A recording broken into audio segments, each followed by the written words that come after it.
이튿날 산에서 내려오시니 큰 무리가 맞을세. 자, 예수님이 이튿날 산에서 내려오셨다. 그죠? 어느 산이었느냐? 27절에 보면 예수님이 제자 3명, 베드로, 요한, 야고보를 데리고 산에 기도하러 가셨죠. 자, 우리가 명절이라 살펴보지 못했지만 예수님이 그 기간에 변화산에 제자들과 기도하러 가셨답니다. 변화산에서 하룻밤 기도하시고 이튿날 이렇게 내려오신 거죠. 자, 우리가 이렇게 몇 번 잠깐 이제 건너뛰었는데 예수님께서 이제 십자가에 지실 날이 가까워지고 있습니다. 그래서 보면은 예수님의 행적 중에 기도하는 시간이 굉장히 이제 많아지고 있어요. 그 중에 하나가 어제 이제 변화산에서 이렇게 기도하시고 내려오신 겁니다. 38절 무리 중에 한 사람이 소리질러 이르되 선생님 청컨대 내 아들을 돌보아 주옵소서. 이는 내 외아들이니이다. 귀신이 그를 잡아 갑자기 부르짖게 하고 경련을 일으켜 거품을 흘리게 하며 몹시 상하게 하고서야 겨우 떠나가나이다. 예수님이 산에서 내려오니까 어떤 한 사람이 예수님을 찾아왔죠. 내 외아들이 귀신 들렸는데 고쳐달라 이렇게 됐습니다. 자, 마가복음 9장에 보면 이제 오늘 이 본문의 기사와 똑같은 게 있어요. 거기 보면 이 아버지가 말하기를 말 못하는 귀신이 들렸다 이렇게 말합니다. 말 못하는 귀신. 그래서 말만 못하게 하는 게 아니라 갑자기 이렇게 쓰러지게 하고 경련을 이렇게 하고 거품을 이렇게 흘리게 하는 거. 딱 보니까 이제 우리가 보통 이런 병은 간질병, 또 내전증 이렇게 요즘은 내전증이라고 하죠. 자, 이 아버지는 이제 자기 아들이 귀신이 들렸다 이렇게 말을 했습니다. 그런데 이제 우리가 사실 간질이라고 해서 간질병이라고 해서 다 귀신 들린 거는 아니죠. 그렇게 보면 안 되고 뇌에 정말 이상이 있어서 이 간질 증상이 있는 분도 있고 또 귀신이 들려서 그런 분도 있습니다. 그래서 또 정신병도 모든 게 다 귀신 들린 게 아니고 또 이렇게 정신적으로 정말 이상한 분도 있고 그 정신분열증을 하죠. 그런 일반적인 병도 있고 또 귀신이 들려서 된 병도 있고. 자, 중요한 건 이제 그걸 분별하는 거죠. 자, 근데 이 아버지는 자기 아들이 귀신이 들렸다고 이렇게 확실히 알고 있었습니다. 다행인 거죠. 그래서 여러 가지 치료법을 써봤지만 안 되니까 이제 예수님에게 데려오면 나을 거라 이렇게 생각을 했던 것 같습니다. 자, 그런데 예수님께 왔는데 이제 예수님이 없었던 거죠. 자, 이 아버지가 그래도 지금 잘한 것은 그 진단을 잘한 거예요. 이 문제의 원인은 내 아들은 이거는 내 문제가 아니고 영적인 문제구나. 귀신이 들렸구나. 이거를 잘 분단한 겁니다. 자, 우리들이 이제 우리 현상 중에 이런 것들을 잘 봐야 되죠. 요한복음 10장 10절에 보면 마귀는 도둑놈이라고 했어요. 도둑놈. 그래서 어떻게든지 속여서 우리 인간의 삶을 망치는 게 이제 이 마귀의 목적이에요. 그래서 우리 삶에 어떤 문제들이 생겨났을 때 그 너머에 영적인 세계에서 어떤 일들이 일어났는가를 먼저 잘 분별하는 게 여러분 또 바른 해결책으로 나아갈 수 있는 겁니다. 자, 40절 당신의 제자들에게 내쫓아주기를 구하였으나 그들이 능히 못하더이다. 자, 아이 아버지가 왔을 때 이제 예수님 안 계신 거죠. 왜? 산에서 아직 안 내려오신 거예요. 제자들만 있어서 제자들에게 이제 부탁을 한 거죠. 자, 제자들이 기도를 해준 겁니다. 못 고쳤단 말은 일단 기도를 해줬어요. 제자들이 기도할 때는 자신감을 가지고 아주 세게 기도했을 거예요. 왜냐하면 9장 1절에 보면 이미 그 예수님이 그들에게 제자들에게 모든 귀신을 제어하며 병을 고치는 능력을 이미 주셨어요. 그리고 제자들이 그 능력을 받고 각 고을을 다니면서 귀신을 쫓아내고 병을 고치는 이런 일들을 행했어요. 근데 지금 불과 40절 지났죠? 40절 이제 며칠, 한 2, 3일 지났는지 며칠 지났겠지만 이 기간이 지나는 동안 병이 안 고쳐지는 거예요. 귀신이 안 나가는 거예요. 그때는 됐는데 지금은 안 되는 거예요. 9장 1절에서는 됐는데 지금 9장 40절에서는 안 됩니다. 자, 오늘은 이제 이 이야기가 되는 거죠. 근데 이제 변화산 이어지는 사건이에요, 이게. 자, 왜 안 됐을까? 그때는 됐는데 왜 지금 안 됐을까? 41절 예수께서 대답하여 이르시되 믿음이 없고 패역한 세대여 내가 얼마나 너희와 함께 있으며 너희에게 참으리요 내 아들을 이리로 데리고 오라 하시니. 자, 첫 번째 왜 안 됐는가 했더니 믿음이 없고 패역한 세대요. 즉 이 시대가 믿음이 없다는 거예요. 믿음이 없다. 패역하단 말은 언어의 뜻은 보면은 약간 삐딱하다, 삐뚤어졌다 이 말이야. 그러니까 이 세대가 예수님이 그동안 2년 동안 이렇게 기적을 행하고 막 했잖아. 하나님 나라가 임했으며 이것도 보고 야, 이 병 낫겠지. 예수님 제자들 기도하면 되겠지. 이래야 되는데 데려오는 아버지도 별로 믿음이 없고 옆에서 지켜보고 있는 사람들도 별로 믿음이 없고 제자들도 엊그제나 하더니 지금은 못하고 세대 자체가 좀 삐뚤어진 거예요. 삐딱한 거예요. 당연한 일을 그래서 믿음이 없기 때문에 이렇게 좀 패역한 세대, 삐뚤어진 세대가 된 거죠. 자, 이게 이제 1차적인 문제는 믿음입니다. 이 마가복음하고 이제 이거 자세히 봐야 되는데 이제 간단히만 보면 이제 예수님이 그 아버지에게 묻죠. 언제부터 이렇게 됐느냐 하니까 아버지가 어릴 때부터 그랬습니다. 귀신이 자꾸 그를 막 넘어뜨리고 불에도 막 던진다. 불 앞에서 쓰러지게 하는 거죠. 그러면서 이 아버지가 그 마가복음 9장 22절에서 이렇게 말합니다. 22절에 그러나 무엇을 하실 수 있거든 우리를 불쌍히 여기사 도와주소서. 무엇을 하실 수 있거든. 그러니까 예수님이 바로 말하시죠. 할 수 있거든이 무슨 말이냐. 할 수 있으면 해달라는 게 말이 되느냐. 믿는 자에게는 능치 못할 것이 없느니라. 네가 믿어야지. 할 수 있으면 해달라는 이런 믿음 없는 소리를 왜 하느냐. 이렇게 예수님 뭐라 하셨죠. 그러니까 그 아버지가 소리를 질러 이르되 내가 믿나이다. 나의 믿음 없는 것을 도와주소서. 이렇게 기도하는 거예요. 그 믿음이 크고 작을 수는 있는데 믿음이 작으니까 하나님 그래도 내가 믿으니까 도와주세요. 이렇게 기도해야지 할 수 있거든. 이건 말이 안 된다는 거죠. 자, 그래서 귀신이 나가지 않은 첫 번째 이유는 아버지도 별로 믿음이 없었고 그 주변에도 이제 막 보면 서기관들하고 와 있어요. 그런 사람들도 믿음이 없었고 이제 이런 상황이었습니다. 제자들도 믿음이 없었죠. 자, 두 번째는 이제 제자들에게 원인이 있었습니다. 제자들에게 원인이 있었는데 제자들이 나중에 여기에는 안 나옵니다. 마가복음에 보면 제자들이 이제 그 귀신 쫓아내고 나서 집에 딱 들어가니까 예수님께 질문을 하죠. 우리는 왜 안 됐습니까? 이렇게 밖에서는 이제 쪽팔리니까 못 묻고 안에 들어가고 예수님에게 살짝 묻는 거예요. 우리는 어찌하여 능히 그 귀신을 쫓아내지 못하였나이까? 이제 이렇게 질문을 하죠.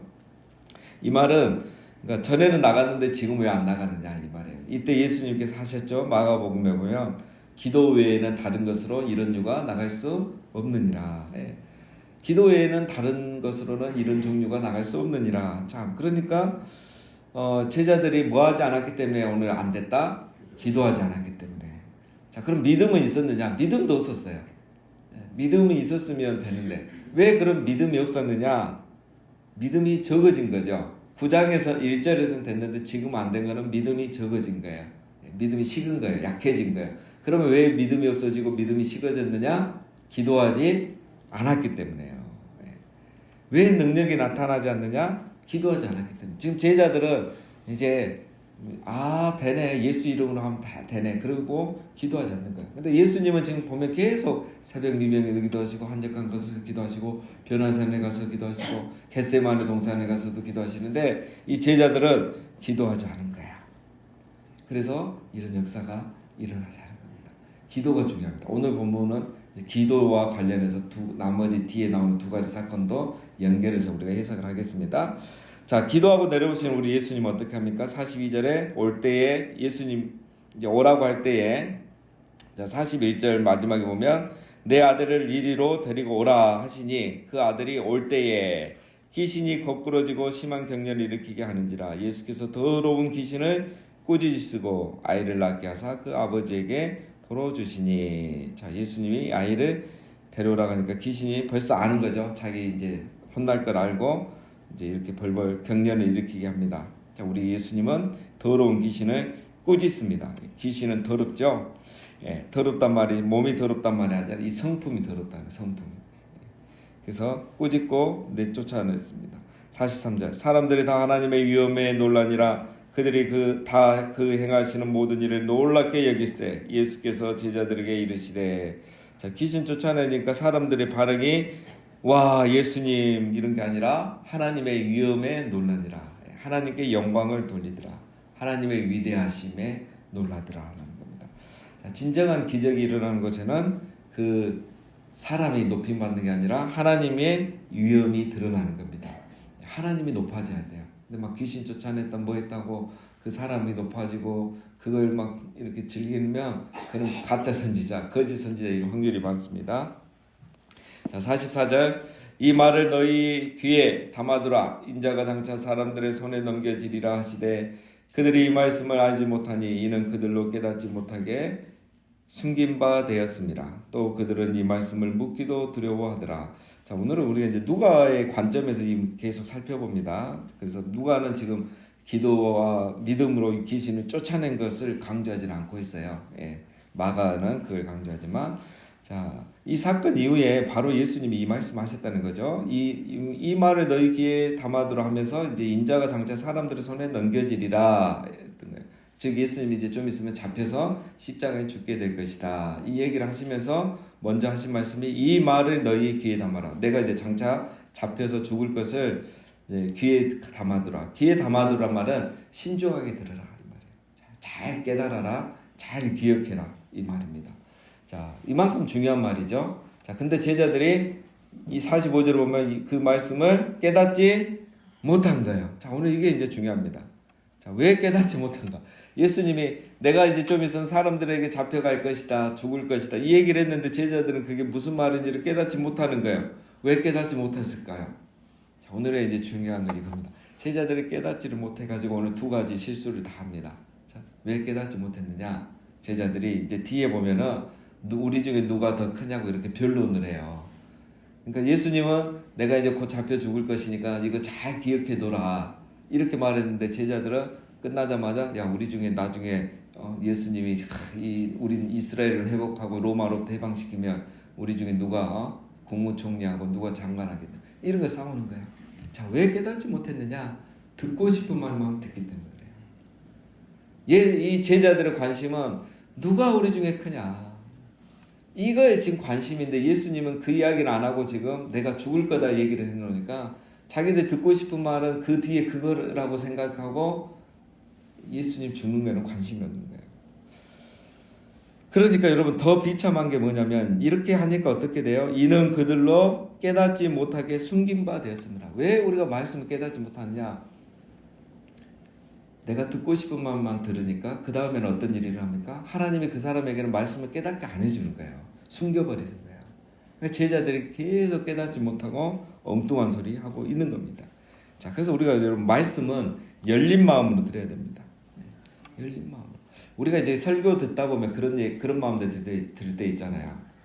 오늘 저 말씀은 진짜 그 좋게 말하면 그 사람이고 그 인간이 들으면 야, 저 듣고 회개하면 얼마나 좋을까. 우리 그런 얘기 많이 하고 저한테도 막 하시는데 그런 일은 절대 안 일어납니다.